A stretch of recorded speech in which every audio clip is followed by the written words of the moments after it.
Hello, this is Dr. Shernette Grant, and first I just want to thank you. I just want to say thank you. I am so honored and excited that you made the decision to opt into this special gift on 3 of the confidence-destroying pitfalls leaders must avoid. I encourage you to take notes, and even more importantly, it's imperative that you apply these to your practice as you lead or prepare to lead with confidence. So let's get right into it. Number 1, and by the way, these are in no particular order of importance as they are all important. Hear me well. They are all important to developing you into the confident leader that you were meant to be. So, pitfall number 1 to avoid. Avoid mistrust or distrust as a first option. Let me say that again. Avoid mistrust or distrust as a first option. I am sure you've all heard the saying, fool me once, shame on you. Fool me twice, shame on me. Do you know why shame on me comes second? It is because everyone, yes, I'm saying it, everyone in your organization should be given at least a first chance to show you their worth, prove their motive, or even disappoint you. Yes, everyone deserves at least that first chance.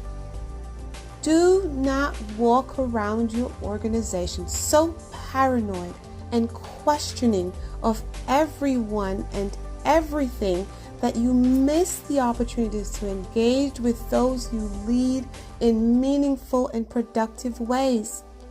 Misplaced distrust or mistrust is an enemy of confidence. Paranoia is an enemy of confidence. Sometimes you enter the organization and somebody has already given you the scoop about this person and that person.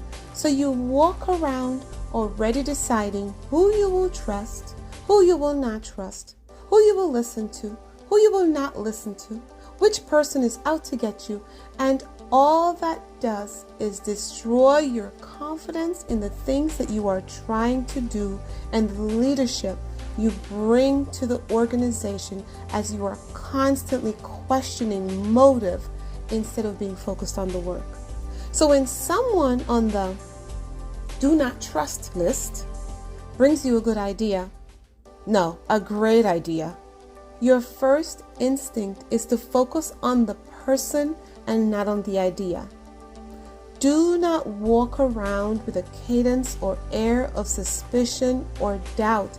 It drains your energy and it drains your confidence. Instead, stand on your confidence as a leader and know that no matter who is standing in front of you, you are able to separate the actions and the ideas from the person because you have the confidence and the ability to assess every idea, every process, everything that comes in front of you objectively. So again, avoid mistrust or distrust as a first option. Number 2, avoid empowering failure. Let me say that again.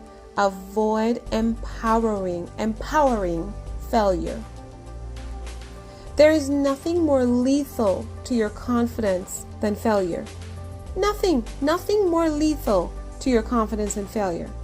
But this is only if you give failure that power to destroy your confidence. Do not give failure the power to destroy your confidence. Failing in of itself is very humbling. And when it happens, if you did not give yourself or the people you lead permission to fail or see you fail, you have set yourself up for many bad days. Do you believe Einstein went into his lab or his office on Monday and came out Monday afternoon with a win? He probably did not. He probably came out on Monday afternoon all right, but it might have been Monday afternoon 5 or 6 years later. Great leaders are constantly innovating and thinking about how to push the envelope, push the boundaries, push the people, which in turn pushes the organization. And when you do this, you will be taking those you lead through change. You will be trying new things, and guess what? They will not all work. You will not always win.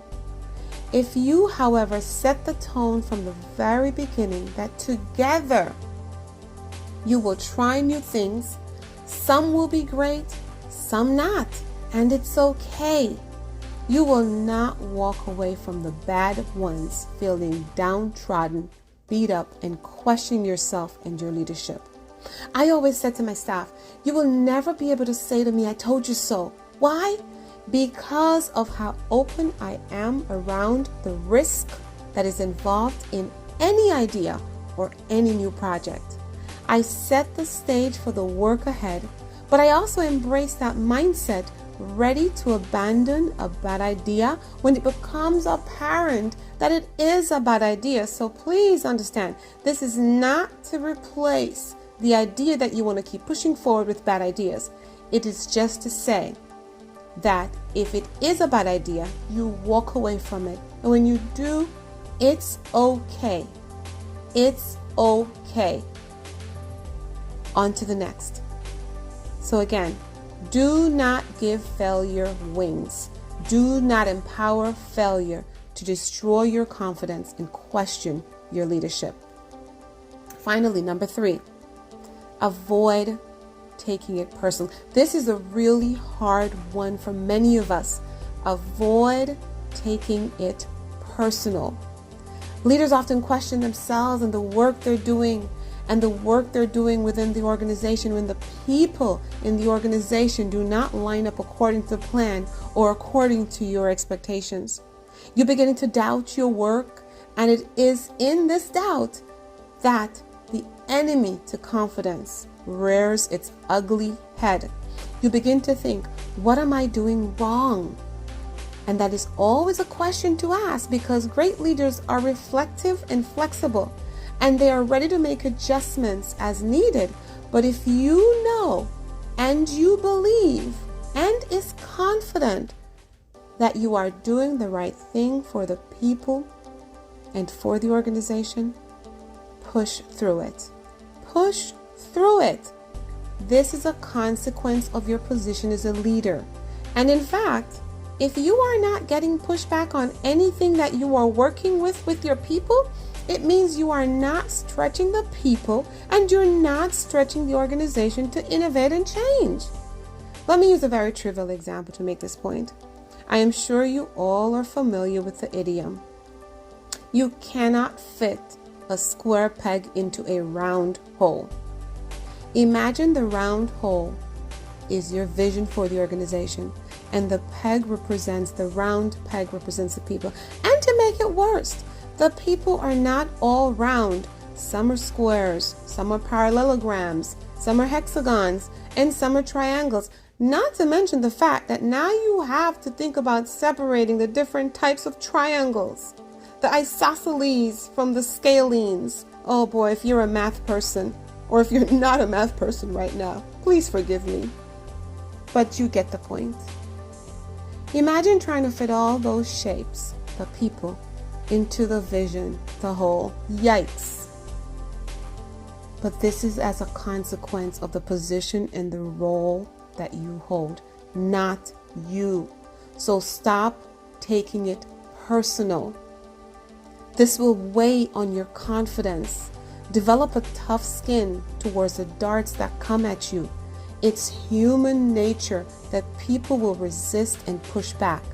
And I promise you, there's a 99.9999 percentage chance that they did it to the leader before you, and they will do it to the leader after you. So do avoid destroying your confidence in your leading and your confidence in the job that you are doing and the decisions that you are making by thinking this is about you. It is not personal. Just real quickly to recap. the 3 pitfalls to avoid. Avoid mistrust or distrust as a first option. Avoid empowering failure. Avoid taking it personal. Avoid taking it personal.